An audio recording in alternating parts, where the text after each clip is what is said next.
حرام کو کربلا کا واقعہ رونما ہوا تو اس موسم میں اطراف و اکناف عالم میں اس حوالے سے بات ہوتی ہے، ذکر کیا جاتا ہے۔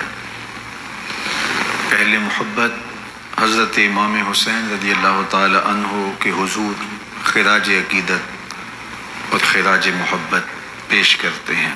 یہ حق و باطل کا معرکہ تھا، جھوٹ اور سچ کا مقابلہ تھا، ظلم اور عدل کا ٹکراؤ تھا، خیر اور شر کی لڑائی تھی، دو نظریات کا تصادم تھا۔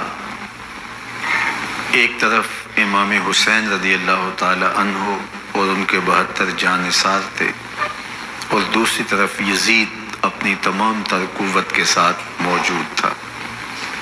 حضرت امام حسین رضی اللہ تعالی عنہ سے مسلسل آخری وقت تک بیعت کا اثرار رہا، اور آپ آخری سانس تک یزید کی بیعت سے انکار کرتے رہے۔ حضرت امام حسین رضی اللہ تعالیٰ عنہ لڑائی کے لیے نہیں آئے تھے، ورنہ خواتین اور بچے ساتھ لانے کا کوئی مقصد نہیں تھا۔ آلات حرب و ضرب بھی نہیں تھے۔ عرب جو اپنے ساتھ سفر پہ معمول کی تلواریں اور اسلحہ جات رکھتے ہیں وہی تھے، اور آپ کو پیشکش بھی کی گئی۔ ترماح بن عدی بن حاتم نے، یہ حاتم تائی کا پوتا تھا، کہا کہ آپ میرے ساتھ ہمارے علاقے میں چلے جائیں۔ جب مختلف بادشاہوں نے عرب پر قبضہ کیا تو ہمارے قبائلی علاقے اس وقت بھی ان سے محفوظ رہے۔ ہم آزاد قبائل ہیں، میں چند دنوں میں آپ کی پشت پر 30,000 کا لشکر کھڑا کر دوں گا جو جانثار ہوگا۔ لیکن حضرت امام حسین رضی اللہ تعالیٰ عنہ نے ترماح بن عدی کی اس پیشکش کو قبول نہیں کیا اور آگے بڑھے۔ دشت نینوا میں، جسے دشت کربلا بھی کہتے ہیں، حر بن یزید ریاحی 500 سواروں کو ساتھ لے کر کے حضرت امام حسین کو محصور کر دیتا ہے، اور پھر یزید کا لشکر وہاں جمع ہونا شروع ہو جاتا ہے۔ 22,000 یا 30,000 کا لشکر امام حسین رضی اللہ تعالی عنہ کے اطراف میں لگا دیا گیا۔ 3 دن تک اس خانوادے کے لیے پانی بند کر دیا گیا۔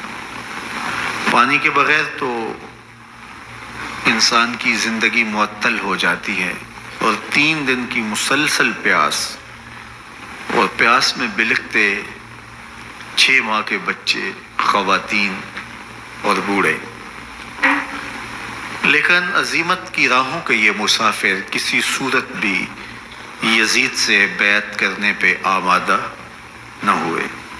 یہ ایک ہیلا تھا کہ پانی بند کریں گے، بچے بلکیں گے، خواتین بے چین ہو جائیں گی تو یہ مجبور کر دیے جائیں گے۔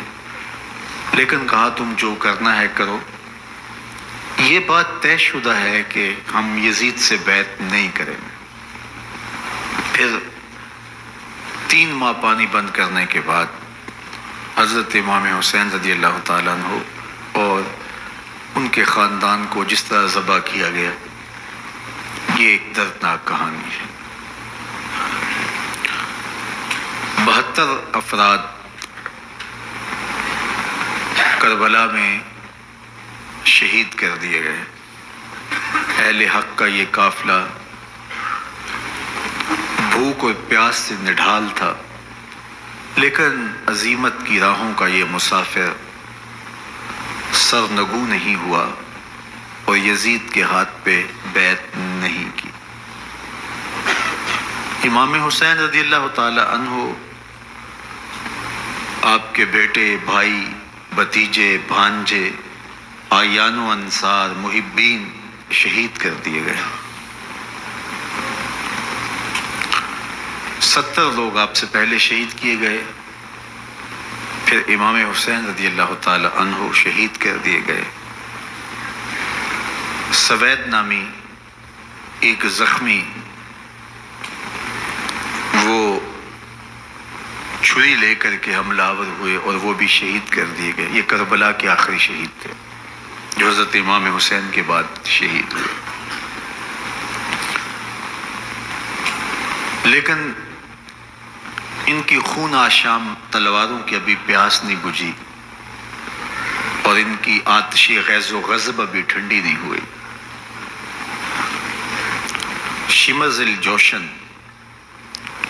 حضرت علی اوسط جنہیں امام زین العابدین کے نام سے دنیا جانتی ہے، 14 سال کی عمر میں تھے، بیمار تھے، خیمے میں گھس کے ان کو بھی شہید کرنے لگا. تو حمید بن مسلم نے کہا کہ کیا بچوں کو بھی شہید کیا جائے گا؟ تو وہ رک گیا. عمر بن سعد کے حکم نامے سے مقدس لاشوں پر گھوڑے دوڑائے گئے حتیٰ کہ ان کی ہڈیاں چور چور ہو گئیں اور شہیدوں کے سر نیزوں پہ چڑھا دیے گئے. حسین ابن علی اور ان کے آیان و انصار کاٹ دیے گئے. فتح کے نقارے بجے، جشن منائے گئے اور یہ قافلہ کربلا سے کوفے کی جانب روانہ ہوا. شہیدوں کے سر نیزوں پہ آگے آگے چل رہے ہیں اور اونٹوں کے اوپر حضور کی بیٹیاں، حضور کی شہزادیاں اور حضرت امام زین العابدین کو باندھا گیا ہے. اور یہ تقدس مآب قافلہ کوفے پہنچتا ہے. ابن زیاد بہت خوش تھا کہ جیسے اس نے کوئی بہت بڑا کام کر لیا ہو.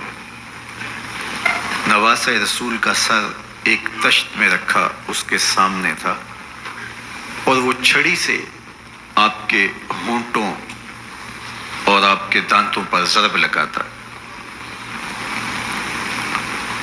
حضرت زید بن ارقم رضی اللہ تعالی عنہ صحابی رسول اس مجلس میں موجود تھے. وہ کھڑے ہو گئے. غصے سے ان کا بدن کانپ رہا تھا اور آپ نے کہا، ظالم، چھڑی کو یہاں سے ہٹا لے.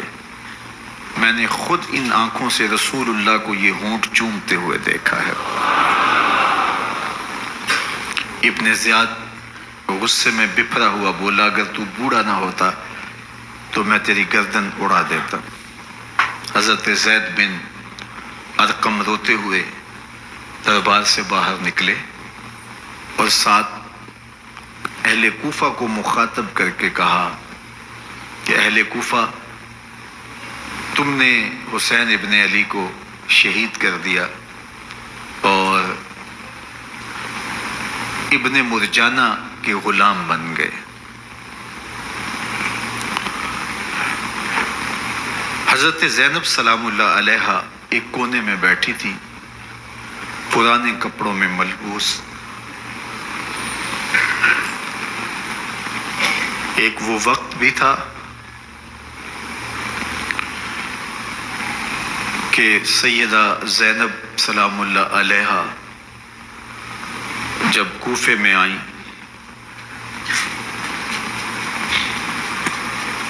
سیدنا علی المرتضیٰ کے زمانے میں، ان کے دور خلافت میں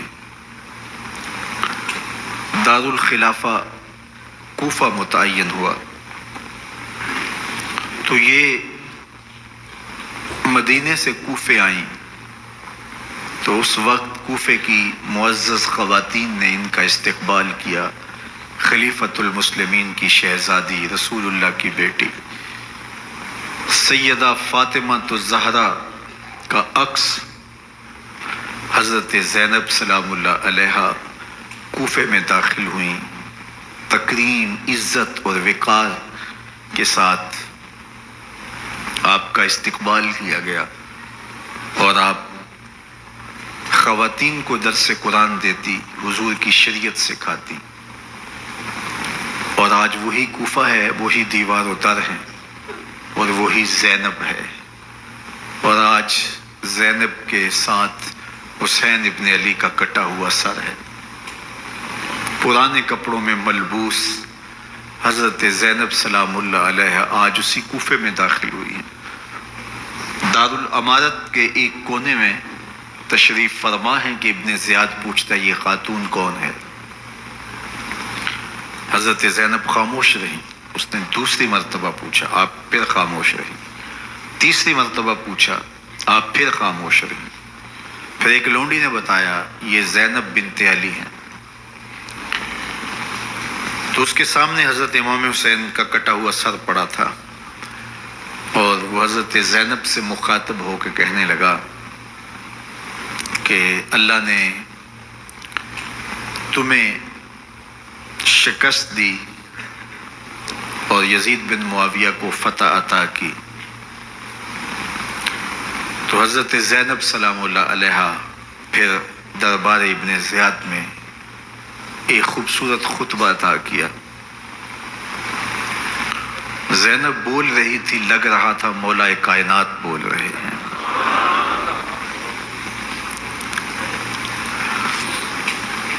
یہ خطبہ بامر مجبوری تھا، ابن زیاد کی خرافات کا جواب تھا۔